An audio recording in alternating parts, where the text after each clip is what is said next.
Hello, it's Monday morning. It's just after 7 o'clock, which means it's time for the Birmingham News Review. I'm here with you until 8 with a look back at the week just gone and a look forward to what's to come across Birmingham and the West Midlands. We'll kick off with our look back across the week at some of the things which have been making the news across our area.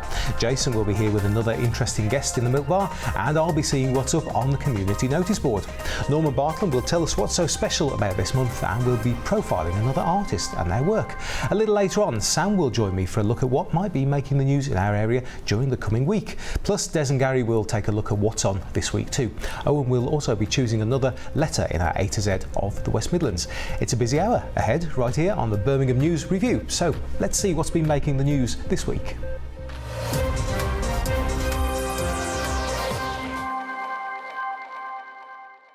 Now, you can't fail to have noticed the number of cranes on the Birmingham skyline, an indication that much redevelopment is taking place. So it's perhaps no surprise to find that the city is hosting a scheme to encourage youngsters to develop careers in the construction and planning industry. Norman Bartlam reports. The Paradise Circus redevelopment is gaining pace, and the skyline is changing daily as buildings on the first stage are beginning to take shape. It's a development which will provide leisure and work opportunities for years to come, and future developments of a similar nature need to be planned and carried to their conclusion, opening up potential job opportunities for school-aged youngsters of today. This new scheme aims to raise awareness of the kind of careers that youngsters could follow in years to come.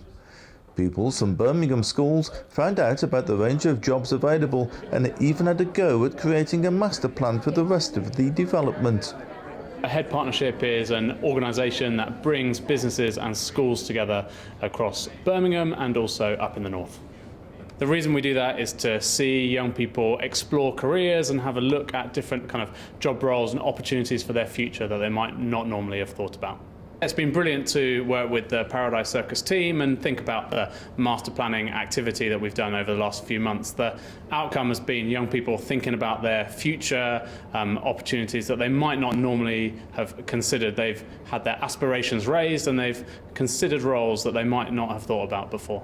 From setting the challenge, which was to develop a master plan of Paradise, as this is a development, this is spanning over 12 years, hopefully it will inspire them to potentially come into this industry, as we know there's a shortage of quantity surveyors, architects, structural engineers. The winners of the Best Design scheme have won a trip to see how a similar scheme has been planned and is up and running in London. Potential planners with an eye on the future. Norman Bartlam, Birmingham News. In 2008, 20-year-old Mel Leach died from a form of cancer which is common amongst young people. This year she would have turned 30, and her father, Ian Leach, is marking the occasion with a challenge to cycle around 28 football clubs across the Midlands in memory of his football-loving daughter. Olivia Marks went to meet him. Helmet on, a quick safety check, and Ian Leach is off on his cycle challenge. #Mel's30. Cycling to 28 league and non-league football clubs across the Midlands in memory of his daughter, who passed away in 2008. Mel had an illness called non-Hodgkin's lymphoma.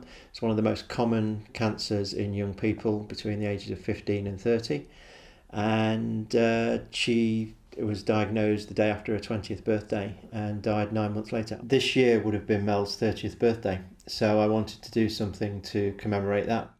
And visiting each ground brings back different memories. It's a strange one, really. I'm visiting places that the last time I visited was with Mel. It is nostalgic, but it's good as well. It's the happy memories. I remember visiting Wolves with Mel, and her standing by the interview board where they have all the sponsors on, and taking her picture and watching a game there. And there's just so many memories. I'm looking forward to going to Matlock and Belper and places like that. So far, Ian has raised around £800 for St Giles Hospice, which supported the family during Mel's illness. St Giles were very instrumental in the good end-of-life care that Mel had. We cared for her at home, and they helped us make that happen as part of a wider team. And so, it's not been about the sort of fundraising. I haven't set myself any targets or anything like that. I didn't want to put pressure on myself to think, I've got to raise this or I've got to raise that amount of money. But even at £800, I know that will make a huge difference to patients and their families. To mark the final ride, Ian will be cycling from Mel's team Liverpool Football Club to Burton Albion, a club which both Ian and Mel followed, and given the team's progress over the last few years, the ride is particularly special, highlighting this father's strength to keep on going the extra mile to make his daughter proud. Olivia Marks, Birmingham News. Back in 1917, Herbert Austin, the well-known car manufacturer, built a village near to his factory to house his workers who were engaged in essential war work. 100 years on, and the village is celebrating its centenary. Norman Bartlam joined in with the celebrations. Morris dancers took centre stage as celebrations got underway to commemorate the centenary of the Austin village, and one can only guess what Herbert Austin would have thought of it. Meanwhile, around the corner in the actual village, life carried on as normal, seemingly undisturbed by the momentous events of 2017. The wooden houses which make up the estate were built in Longbridge by Austin in 1917, adjacent to his car factory, which was turned over to munitions and aircraft manufacturing during the war. Earlier, I met up with local historian Don Hazard. What was the car manufacturer doing, creating a village? Right, well, there he is in 1917. He has 22,000 workers. This is a rural area at the time. They're travelling in 4, 5, 6 miles on foot, on bikes, on buses, on trains. He's got them staying in hotels, in hostels, and he's not happy. He says, what I want from these people is really good quality work. They're working very long hours, 10, 11-hour shifts. I've got to provide somewhere good for them to live, somewhere they can get a proper meal, a proper night's sleep. So, in the middle of a war, with a great shortage of materials and men, skilled labour, he sends to America and gets these unique houses sent for 5,900 kilometres, 3,700 miles, across the North Atlantic, infested with U-boats, sinking 1 in 4 British ships that was leaving harbour. And he brings them across and builds the whole place, connected to the Eland Valley water supply, connected to the Birmingham sewage system, roads, trees, 300 trees, a proper garden village, a proper place, a proper community. And he builds it all in the middle of a war in 9 months flat. Now the Austin, the company he founded, very sadly has gone. But the village is still here as a monument to his imagination, his daring and his basic decency in wanting to provide a good place for his workforce to live.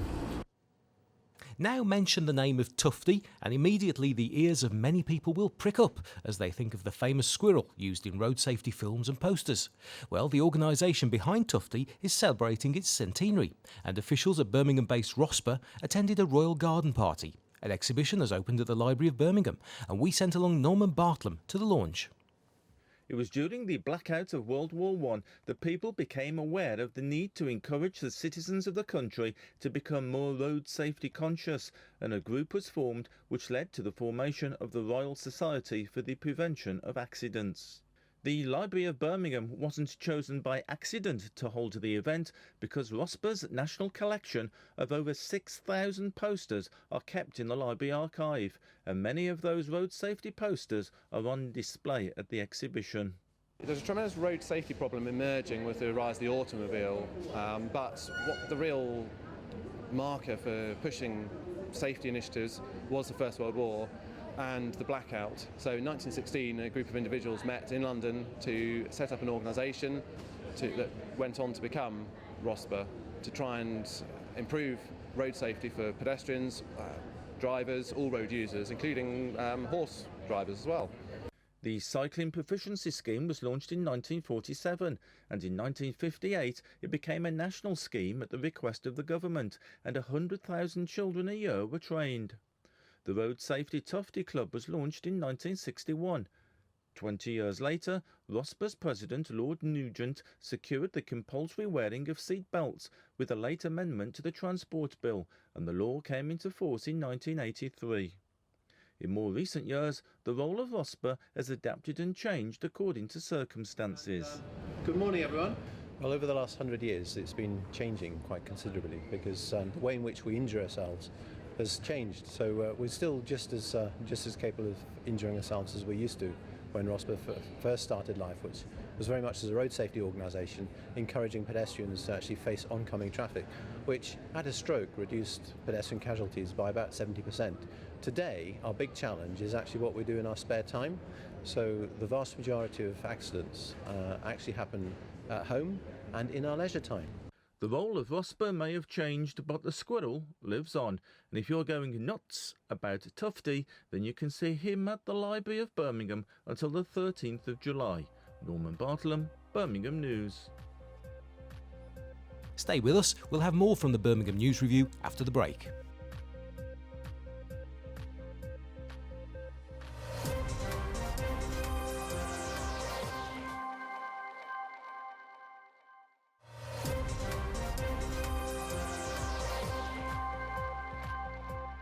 And welcome back to your Birmingham News Review.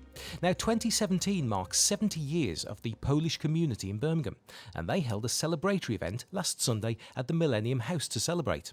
The month-long celebration has displayed photographs, documents and films from locals to show the evolution of the Polish population over the 70-year period. Nick D reports. Events took place in Birmingham last Sunday to celebrate the 70th anniversary of the presence of the Polish community within the city.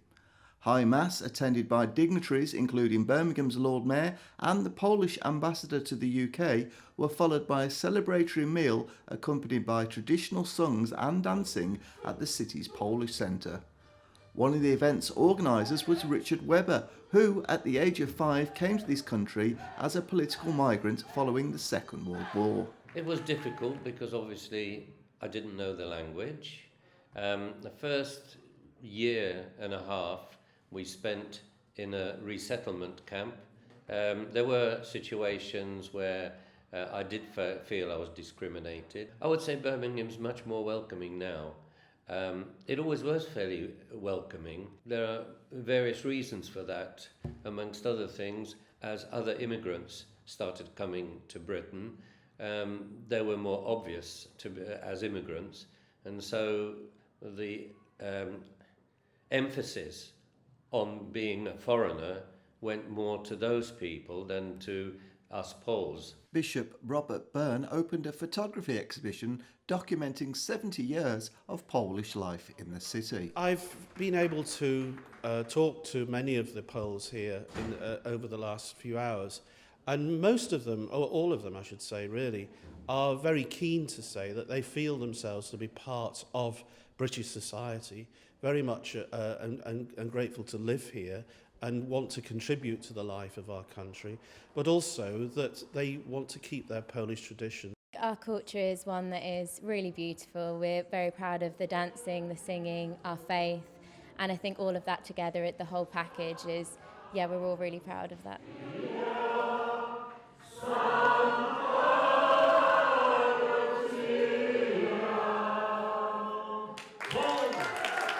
This is Nick D for Birmingham News. The new Midland Metropolitan Hospital, which is being built in Smelwick, will open 6 months later than anticipated, delayed from October 2018 until spring 2019. The delay is due to engineering problems, and Birmingham News spoke to the CEO of Sandwell and West Birmingham Hospitals NHS Trust. It's a difficult decision because local people and our staff have been working for this new hospital for over 2 decades. But in the end, it's important that when we move in, it's right and it works well. So the services at City Hospital and at Sandwell General will be maintained through the extra 6-month winter period. It is disappointing because we're going to be able to provide better care in the single site new hospital. But look, this is a new hospital for 30 or 40 years. We really shouldn't get too downbeat about this difficulty that we're announcing today. We will have to maintain our current staffing arrangements through that winter period. If there is any extra cost for us over and above that, we will make sure that that cost isn't borne by the taxpayer. So this needs to be financially neutral. This is a construction difficulty, it's an engineering problem, and we'll work with partners to make sure that this isn't a problem. Let's make our regular call now to the Milk Bar with Jason Forrest. And finally, Phil Collins. Now, they have performers from all around the area converging on the Grand for their show in June. Jason Forrest caught up with Tim Harper, the producer of the show, to find out more. On Friday the 16th of June, and finally Phil Collins finally returns to Wolverhampton's Grand Theatre. To tell me more about it, the producer of the show, Tim Harper, hello. Hi there. How's it all going then? Oh, it's going wonderful. We just started this year's tour the weekend before last. 70 dates in front of us, and as you say, back at the Grand in June. Can't wait. And it's a great theatre to play, and really you are a theatre sort of show, I think, aren't you? Because everyone can sit back for the bits they want to sit back for, but still dance around the aisles when they need to. Absolutely, yes. It's very firmly based around the Phil Collins experience, and our show, the only way you can actually portray it is in a theatre. It just works so well. Now, you're a Wolverhampton lad, so it's even better for you when you are playing in the city, and you're second drummer, so tell us about your role in the show to begin with. Well, I'm the producer of the show, and I put the project together 10 years ago now. It's our 10th anniversary this year, and my role is really the Chester Thompson role, although I do pull the whole show together and make it work. But it's very much, for me, it's a really exciting project to be doing. And introduce us to the rest of the gang. Right, well, out front doing the fill is Chris Hayward, originally from Willenhall, just down the road. He now lives in Brighton. On lead guitar, we've got a young man from Sardinia called Marco Fressi. On keyboards, Kev Armstrong. He's from Llanelli in South Wales. Then we have a horn section, trombone, trumpet and sax player. They're spread all over the country, although our trumpet player does teach down at St Peter's School here, which is amazing. So some brilliant local links. Yes. And that is a big lineup. So it's going to be a full band sound. There's an 11-piece show, and as I said, we have a couple of backing vocalists as well. And a lady percussionist who taught in Wolverhampton a few years back and now plays for symphonic orchestras down in London. So we're really lucky to have her too. So it's a big homecoming for us all, and a really exciting thing for us to be doing. And when it comes to putting a show together like this, as producer, you have to choose what goes in, what stays out, and there is so much material to choose from. So it is, and finally Phil Collins, which means you can have Genesis years, you can have solo years, a bit of Buster in there as well. Yes, there's a bit of everything. And for this year, we're trying to cover as much as we possibly can, being our 10th anniversary. It's based around Phil's final farewell tour of 2004. And yes, there's half a dozen Genesis tracks in there, solo stuff in there, there's film tracks from Tarzan. We try to cover the whole gamut of what Phil's has done in the past. And there may be some future stuff in there as well from the sound of things. So would that be something that you might be looking at the 11th year, you're having to redo some of the show with some interesting new songs? Yes, I think so. And because Phil's actually touring again this year, and we're hoping some new material's going to come out of that, and that'll give us addition. But the song catalogue is enormous. We can keep this going forever and never catch up, you know. As long as the big hits are in there for the audience, that's fine, but there's plenty of other material for us to go at. And that's part of it, isn't it? Because there's often songs that they may have rarely heard live. There's songs which they probably wouldn't expect to hear live with Phil on the road now, because it will be the bigger songs that people are pushing for. But he must have his favourites in there. And do you know anything about what he enjoys playing that you like to then share with the audience as well? There are songs he has to do. He couldn't get away with not doing In the Air Tonight, for instance. And I know, I can't tell you which tracks there are. There are a couple of the slow ones in there where he goes, oh, not again. But I mean, the audience love them, and that's the important part of it. It's sharing the thing with the audience. That's the most important part. So all of the big hits that he's done that have been in the charts, we're doing, as well as you say, some tracks that people will have heard, but I thought, oh, I haven't heard that for ages, you know. So it's that kind of, we try to cover everything in the show. And how many songs do you squeeze into one night? There are 30 songs in this year's show. We've got a catalogue of songs that we've performed over the last 10 years, which is approaching 100 songs now. So we've got quite a decent slant of catalogue. And when it comes to looking at next year's show in 2018, I don't know what I'm going to do yet, because this is big enough as it is. But nevertheless, I'm sure we'll be revisiting some of the most popular tracks. A lot of our fans actually throughout the year request tracks, and we try to include those as well. And so that sort of thing on your Facebook page, and it's great to share that, and it's a good chance for people to come along and see that. So how do they find you on Facebook? And finally, Phil Collins. It's as simple as that. So and it's got a good following, and this year, I mean, our audience is growing, and the numbers at each theatre are growing. So that's a good sign that everybody still loves Phil. and we're doing the best job we can with him. Oh, they must love Phil, because Phil's going out on the road as well, so he wouldn't be doing it. But whether you can't afford the tickets for a massive stadium tour, this is going to be much more like everybody's pockets. But equally, this gets you closer to the music than you could probably ever do without spending thousands at a Phil Collins gig.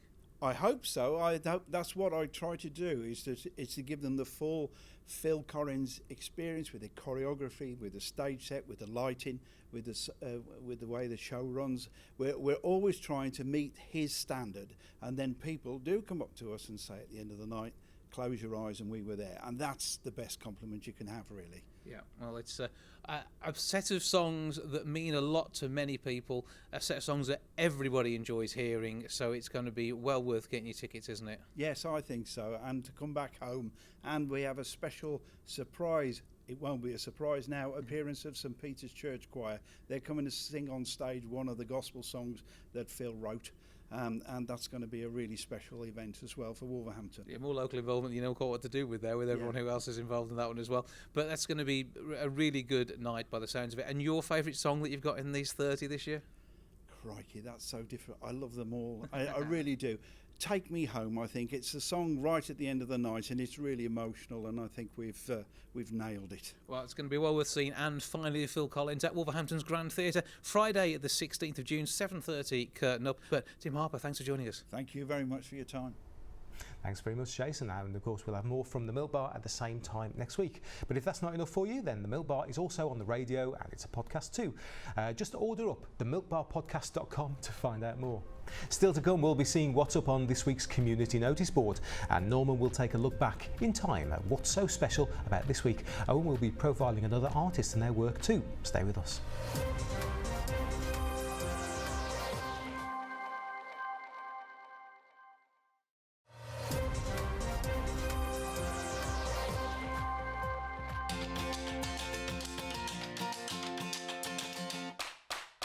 So then I'd say it's high time we had a look what's on the community notice board. It's the news that you send to us. Remember, if there's something that we could mention, then you can always get in touch. But do give us plenty of notice, and we'll give you those all-important contact details in a few minutes' time. Now, on the 10th and 11th of June, Shropshire residents will be holding their annual Duck Trail through the village of Chorley near Bridge North. The fundraising event showcases hundreds of elaborately decorated wooden ducks, which are all created by local residents and school children from Stotterston Primary School. Now, residents and the school children are currently working on their designs and ideas to get them ready for the event. The ducks are then displayed along a trail in nesting sites throughout the village and gardens to raise funds to maintain Chorley Village Hall. The 2-mile duck trail starts at Chorley Village Hall, where trail maps, plants, cakes and refreshments will be on sale. The trail starts at 11 a.m. on both days, and you can visit the village to see the displays and also this year's winning entries. So for more information and updates on the Chorley Duck Trail, you can visit their Facebook page at facebook.com/Chorley Village Hall. Next, Tonya Clark has been in touch to tell us that Handsworth Park is buzzing with activity this year, from Zumba to canoeing, and now it has the start of a sensory garden thanks to Veolia and Tesco Bags for Life. Tonya says that the Friends of Handsworth Park are looking for local people to lend a hand to plant up the garden with Jim Harrison, who's a ranger with Birmingham City Council. And the first planting session is Friday the 2nd of June at 11 a.m. Graham Winfield, who is the chair of the Friends group, he says, "We've been dreaming for a long time of a space in the park that would be a place of quiet contemplation that people could be involved with." And he says that they're so pleased that the council and funders have made this happen. So if you think you could lend a hand, then you can get in touch with Tonya Clark, and her email address tonya@btconnect.com. Now, the next phase of improvement works to 1 kilometre of the Braidley arm of the Main Line Canal towpath is underway. It forms part of the Bilston Urban Village Regeneration Scheme, and it's going to see the section between Highfields Road and Dudley Street improved with a wider and properly surfaced path. It'll provide existing residents and those from the new housing developments to an easy, accessible, attractive, traffic-free route to work, leisure, school or local shops. Now, the works are being carried out in partnership with the Canal and River Trust, and they follow the completion of the first phase between Deepfield Junction and Highfields Road, thanks to funding from the Local Growth Fund. Now, the path will link with existing cycling and walking routes, extending opportunities for local people to enjoy an active lifestyle and leave the car at home. It's a good idea, isn't it? Now, Families are being invited to the Sandwell Families Big Picnic this coming half term. The picnic, which attracted hundreds of children, parents and carers, is on Thursday the 1st of June, and it'll be right by the children's play area in Dartmouth Park in West Bromwich. Now, it's the 8th annual picnic hosted by Sandwell Council's Family Information Service, and it promises to be bigger and better than previous years. Families are being asked to bring along a picnic and join in with the free activities on offer, including face painting, the Animal Man again, yes, arts and crafts, sports activities, plus much more. So if you'd like more information about the picnic and for other holiday activities, you can have a look at www.discoversandwell.co.uk or call 0121 569 4914. And finally, after months of High Bear Nation, Birmingham's Children's Hospital charity and Wild in Art have announced that Birmingham's The Big Sleuth will launch on Monday the 10th of July. The free 10-week public art trail is known as The Big Sleuth because sleuth is the name for a group of bears. Bet you didn't know that. It'll see Birmingham engulfed in colour with up to 165 centimetre tall sculptures taking to the region's streets, parks and open spaces. Now, the aim is to showcase the artistic and cultural diversity that the city has to offer. It's family friendly, and the trail is intended to inspire residents and tourists alike to get active by walking, jogging, running or cycling the Big Sleuth Trail. It's located across the city with satellite trails in Solihull, Sutton Coldfield, Sandwell and at Resorts World. It all runs until Sunday the 17th of September. Then at the end of the Big Sleuth, the giant bears will be sold at auction. Now, you'll remember the Big Sleuth's success of the Big Hoot with the owls. It raised over £500,000 for charity at auction, and the Big Sleuth aims to do at least the same. Now, all proceeds go towards helping children and young people being treated at Birmingham's Children's Hospital. So for more information, you can have a look at their website, which is www.thebigsleuth.co.uk. And there we go, that's what we've found pinned to this week's community notice board. If you know about something we could be telling people about, why don't you get in touch? But do give us at least a week's notice. And you can talk to us in all the usual ways. You can email news@madeinbirmingham.tv or on social media, look us up, send a message at madeinbham2tv, or you can just use the hashtag Birmingham News. And of course, as ever, we'll have more for you at the same time next week.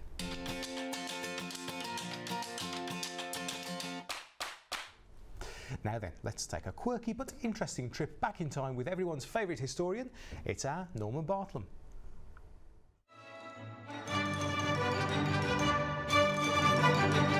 Today we're off for a tiptoe through the tulips, not from Amsterdam, but from Cannon Hill Park. In May 1960, the city had an idea which involved planting thousands of tulips in that park, creating a festival which would attract thousands of people. The council dug into their coffers and the gardeners dug into the ground as they suddenly had £9,000 worth of bulbs to plant. It was an immediate success, attracting thousands of green-fingered people and those just wanting a day out. It was held every year throughout the 60s and into the early 70s when it merged into the Spring Festival. In 1960, Max Bygraves was appearing at Coventry Hippodrome. He'd made a hit with Tulips from Amsterdam, and so he made an appearance on the last day of the festival. It was a little bit of Holland in the centre of Birmingham, but if you didn't understand it, it was, well, plain double Dutch. But the city's light bulb moment about bulbs was an undoubted blooming success.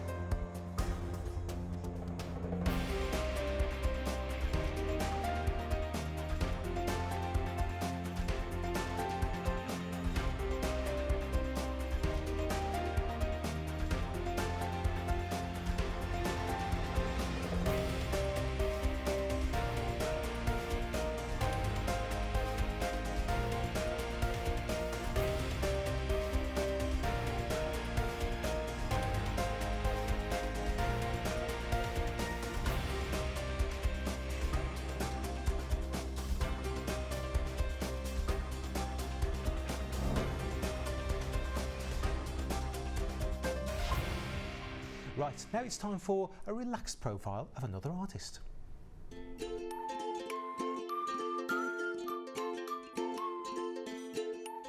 Well, I think as artists, we're more subject-driven than most artists. Most artists focus on a style, a particular style of painting. Our passion is the subject, which is horses, and particularly racing. Would you go along with that? Or? Yeah, I'd go along with that. It's a passion that we both had since an early age. Always been around horses and always been into a little bit of the gambling on the horses as well. So we when we were sort of teenagers, we put the two together, and really has been our passion for the last 30 years. It's still a challenge, you know. They're still a difficult subject, and that's what keeps you engaged in the subject. I mainly stick to oils and pastels because I don't like not having control over watercolours, whereas I think Dave, you quite enjoy the freedom and the lucidity of the work in watercolours. Yeah, I think my favourite medium is watercolour. I work in oil and anything really, but watercolour is my favourite because you've got a degree of the water doing the work, and I like to see what it does. So you can actually use drawing to get the detail and let the water do the work, and a lot of people are kind of uncomfortable with that, but I love it. So. Yeah, I'm more of a control freak about it. I like to be totally in control of the medium, and if I'm not, it annoys me, so I'll leave the watercolours today. A lot of artists can copy a photograph and get a pretty good likeness of a horse, and we make work for ourselves because we kind of do the opposite. We'll see a series of photographs, watch the videos. If we're at the races, if it's a racing scene, then obviously we've got our own memories, and we maybe pinch compositions from Remington and stuff like that, Lionel Edwards, Munnings, and even things like Batman comics, which were again brought up on, have a kind of a role in the way we quite graphically represent horses sometimes, and so all that comes together, and we make work for ourselves because it's probably easier just to get a photograph and copy it.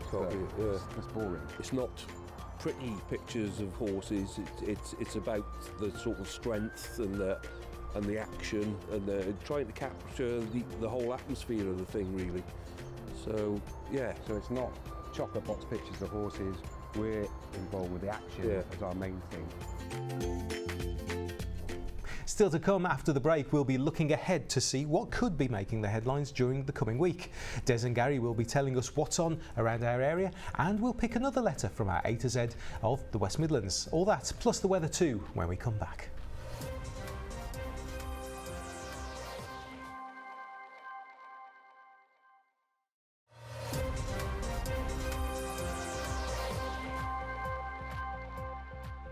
Welcome back to the Birmingham News Review. Now, a little earlier, I caught up with our news editor, Sam Davis. So then, Sam, you're our news editor. Just give us a brief overview, because it's been a very busy week in news this week, obviously. Yeah, I mean, obviously, what happened in Manchester dominated the headlines. Here on Made in Birmingham, we've covered it as a national story, but also with some local angles. We did a network-wide broadcast with all the other Made stations on Tuesday, bringing the latest information. So it's a difficult subject and one we wish we didn't have to cover, but these things happen and our job is to report the facts. Well, we had Aaron and Olivia out on the streets, just seeing how Birmingham itself was reacting to it. Yeah, and the response from the whole country has been amazing. So the minute silences that were observed all over the country yesterday were observed impeccably as far as I've seen on all the reports. And as I say, I think this will continue to dominate while we remain on a critical, and it will probably dominate into next week. But having said that, political campaigning's restarted today, so that again will feature next week as we get closer to the election. There's some big speeches due out today, so that's obviously going to shape a lot of our news coverage over the next few days. And of course, as far as we're concerned here, we've got our debates going up next week. Yes, so Wednesday night we've got a live debate from the Walsall North constituency. And Friday evening we've got a live one from the Wolverhampton South West constituency. So again, really exciting for us, not something we've done before. We were due to have one this evening, but we decided to cancel that given what's gone on this week. So yeah, that should be good, and they'll be going out at 8 PM each evening. And if you're watching elsewhere in the country, all the main stations will be doing local live debates as well. And if anybody wants to get in touch, being the audience, they can do, can't they? Yeah, if you head over to our website and go to the Decision Made section, you can be part of the audience, you can put questions in. We'll be out on the streets asking people questions in the early part of next week to pose to the candidates. So yeah, very exciting stuff. So an interesting time ahead? Yeah, definitely. Sam, thank you. No problem. Thanks, Sam. And now for another look ahead to the week. This time it's What's On with Des and Gary. So here we are then. What's on? We're going to tell you in just a second, but we're here at the White Swan in Edgbaston. If you want a landmark, it's just around the corner from the Botanical Gardens and just down the road from Harborne High Street. Okay, 5 o'clock starting on Bank Holiday Monday. Another bank holiday. This comedy in the Fox Bar, which is on Lower Essex Street, with Giggle Pride, celebrating the end of the Pride weekend. It features Deborah Jane Appleby, Julie Jepson, Linda Santoro, and resident host Maureen Younger, and it's freeing. Sounds good. Yeah, into comedy, that's the place to go. Now, there's 3 great musicals happening in the city's theatres this week. Dirty Dancing is at the Alex. Oliver the Musical is at the Crescent Theatre on Sheepcote Street, and at the Hippodrome, Grease is the Word. Oh, great stuff. That stars Tom Parker from boy band The Wanted as Bad Boy Danny, and Over the Rainbow winner Danielle Hope is Sandy, and a special guest appearance from Jimmy Osmond. Oh, Little Jimmy as Osmond. as the Teen Angel. And they all run until Saturday the 3rd. Some great shows there. I suppose he's big Jimmy Osmond. He is now. I saw him on TV the other day. He has put a few pounds on. Now then, Wednesday at the Town Hall, international celebrity air hostess Pam Ann, a great name, the A-list Queen of the Skies, plans to land the Louboutins on international tarmac with her 20th anniversary UK tour. Pam is the alter ego of Australian comedian, writer, producer Caroline Reid, and has developed cult status with her portrayal of a brash Australian hostess. As the airports got bigger, so did her ego. I wonder if they're going to throw something in dragging somebody off the plane. Right, more comedy, and on Friday at the Glee, they have a full show starring Jamila Maddox, while on Broad Street, Ivo Graham headlines at the Comedy Loft. John Hastings and Jack Gleedo appear at Cherry Reds on John Bright Street, and if you're lucky enough to have a ticket, you'll be seeing Mickey Flanagan at the Barclaycard Arena. John Bright Street, we're going to be there next week, aren't we? We're going to Turtle Bay. Yeah. Keep a watch out. Yeah. So, but some friends of mine saw Mickey Flanagan the other week. Incredible, as you would. I love him. I just think he's brilliant. Yeah. Absolutely brilliant. Back to you, sir. Okay, great gig news. 2 musical legends are coming to Birmingham in the coming months. Neil Diamond has announced dates at the Barclaycard Arena Friday the 13th of October, and then the Genting Arena on Sunday the 15th. Tuesday the 14th of November, Alice Cooper is going to be at the Barclaycard Arena. Plus, he's supported by The Mission and one of my favourite bands, The Tubes from America. Absolutely brilliant band. I've forgotten, I left my bell at the Glee Club. I told you you'd lose your bell at that Glee Club. Where's the Glee Club again? It was on Her Street, isn't it? Street, yeah. What's Her Street famous for? I don't know. I don't know. People are very happy around there, aren't they? Yes, they are, yeah. Anyway, gig of the week. So, I've got to improvise. There we go. Gig of the week. The Christians on their 30th anniversary tour, playing the Jam House on Thursday. Well, like the Christians. Yeah. That's all for us. That's it. Yeah, we'll see you next week. See you soon. Bye-bye. Bye. Time now to pick another letter in our journey through the A to Z of the West Midlands. Here's Richard. Thank you very much, Lee, and welcome to your first instalment of A to Z of the West Midlands, the segment of the show where we bring you the things that make the West Midlands great. Today, we arbitrarily begin the series with the letter S for scratchings. Our region's cuisine carries with it many a delicacy we can be proud of. Faggots and gravy, grey peas and bacon, but the one which stands out like a fat man in a particularly colourful suit has to be the illustrious pork scratching. The perfect compadre to a warm pint of ruby, Pork scratchings have been a staple snack in the Black Country since the 1800s. And who better to ask about the origin of the pork scratching than Made in Birmingham's resident historian Norman Bartlam. Pork scratchings was the food of poor people.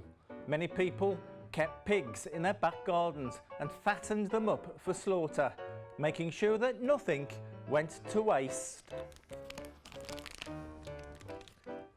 With food scarce, no part of the pig was left wasted, and so these small, greasy, fatty little snacks became really popular.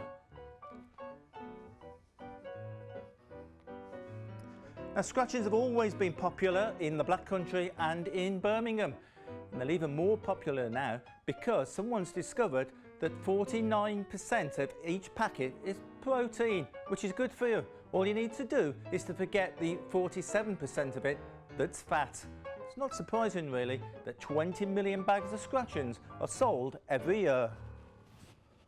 Norman there, just scratching the bristly surface of our favourite salty deep fried snack. The pork scratchings industry in the West Midlands is thought to be worth more than £30 million per year, and this is growing with the recent resurgence of the snack's popularity, with Midland Snacks alone claiming to sell around 600 tonnes of them every year, with stars such as Cameron Diaz, Kate Moss, Nicole Scherzinger and universally loved national treasure Chris Evans all pledging their love for the pork scratching. It may no longer be almost solely a luxury of the working classes. As the American author Greg Gutfeld puts it in his Lessons from the Land of Pork Scratchings are delightfully grim, hardened strips of brown matter and pure cholesterol, but a snack he could not stop eating. However, health concerns about pork scratchings may actually be misplaced, with stars such as Beyonce claiming they are a staple in their strict diets. So that just about wraps up today's segment on deep fried pig skin. Back over to you, Lee. And if you'd like to suggest a letter and a subject for Richard to have a go at, then you could always get in touch. You can email news@madeinbirmingham.tv. And so that's all we've got time for on today's Birmingham News Review. I'll be back with you on Saturday and Sunday nights at 6 for the Weekend Magazine, and of course for another Birmingham News Review next Monday morning at 7. Remember, you can always keep up to date with more news for Birmingham and the West Midlands every weekday at 6 and 8 in the evening. So that's it for now. Stay tuned, the weather's up next, and then after the break, as promised, Carl Jones is back with another big engine debate. Thank you for watching, and I'll see you later. Bye bye for now.